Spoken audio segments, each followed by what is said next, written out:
Yeah, good, thank you. Hello, I'm Richard Vobes, the Bald Explorer. Today, I thought I'd come down to see my friend Richard Suggett on his allotment. Hello, Richard. Hello, Richard. Nice to see you. Lovely to see you too. Got a little bit of sunshine, which is rather nice. As you know, I'm interested in buying a bit of land and growing my own veg, as well as doing some old farming practices to experiment with. But lots of people have been saying to me, Richard, you just need to get an allotment, get an allotment, get an allotment. So I thought, okay, let's find out some of the pros and the cons of having or owning or renting an allotment. Are you all right for that? I'm absolutely fine with that. Right. Do you want to take a seat? Yeah, let's find somewhere to have a chat.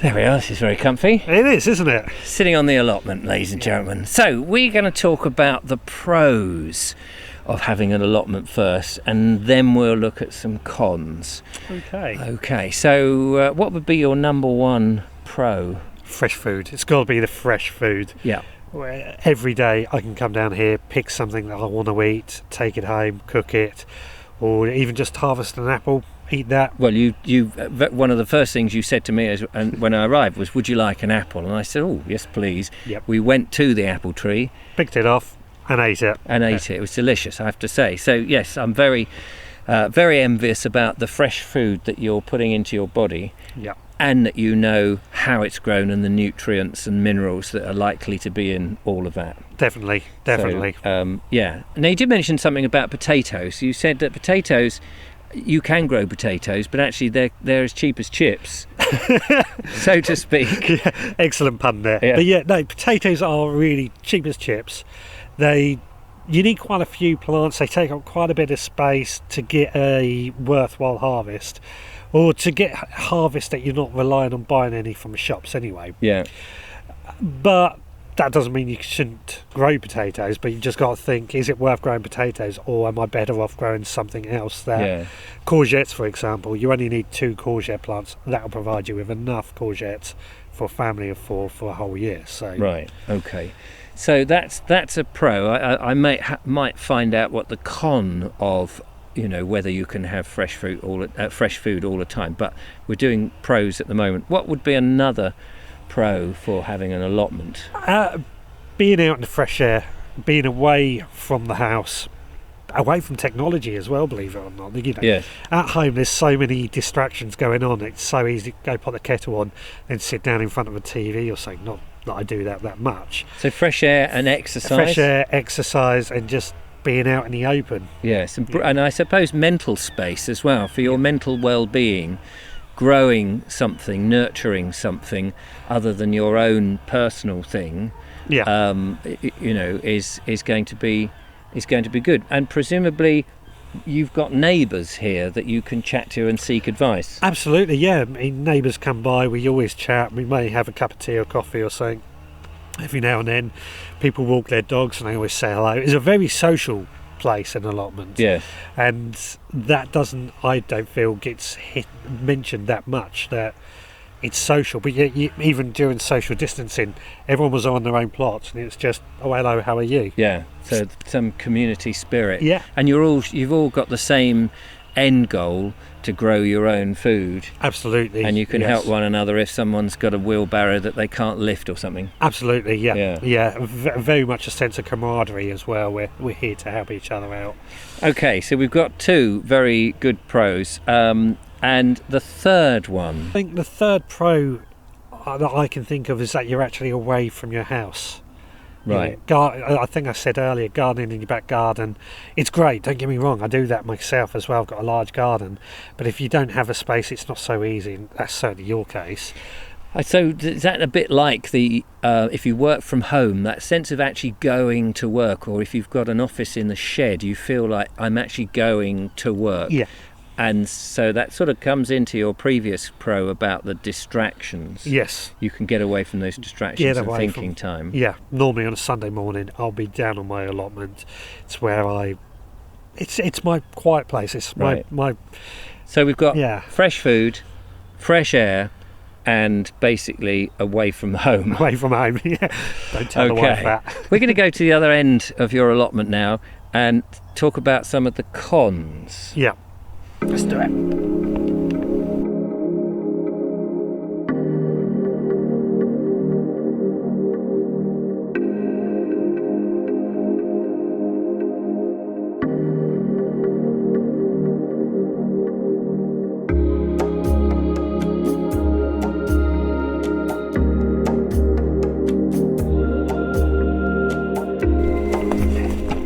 This is a nice little snug little corner. Gets a bit of the sun here, doesn't it? It does. Yeah. I quite often sit here and eat my lunch. I bet you do. Well, that's a pro.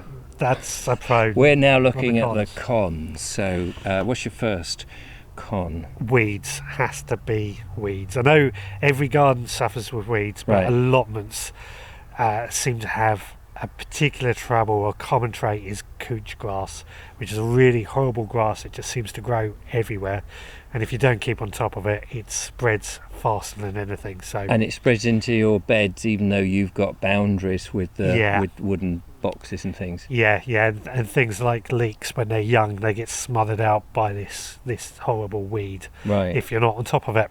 Okay, so grass and weeds.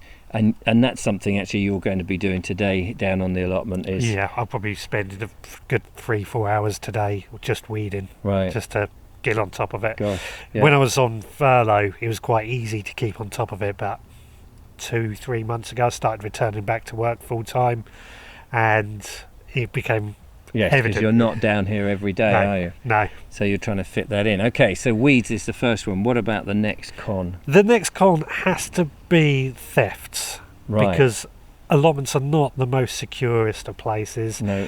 They're easy pickings, and I haven't had any break-ins at this particular site, although other people have, and some of their veg has been stolen. Oh, even the veg? Even the veg gets stolen, yeah. People have lost their... I could understand equipment, strimmers and spades and forks and stuff, but even the veg? Even the veg gets stolen, yeah, it's quite known about. But the more common one is the lawnmowers, the strimmers, the spades.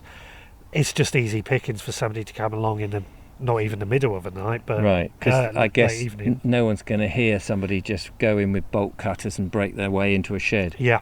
On my old allotment over in Brighton one night, somebody went around and done every single shed, and we lost tools and a lot of stuff. Right. In that one night.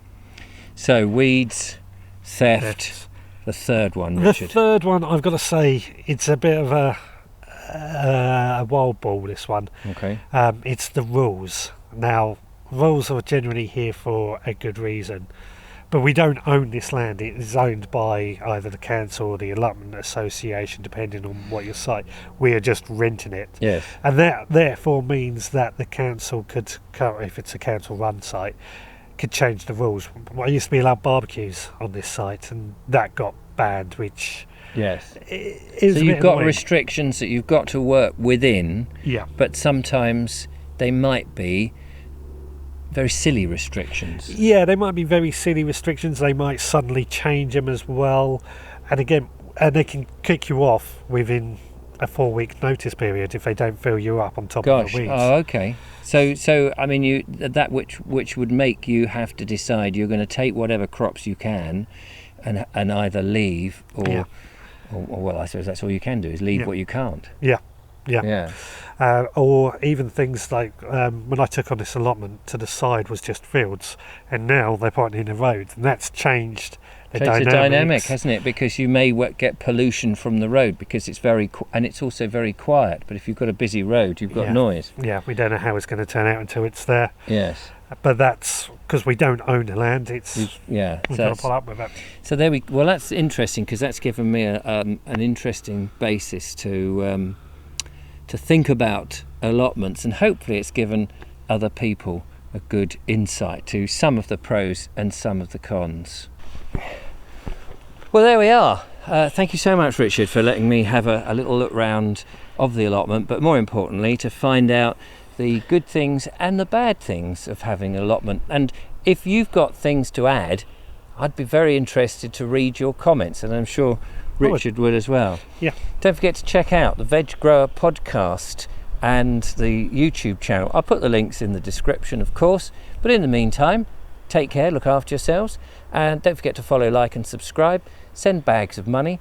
Help me make these videos. Suitcases actually work quite well as well. And I'll see you on the next one. Thanks again, Richard.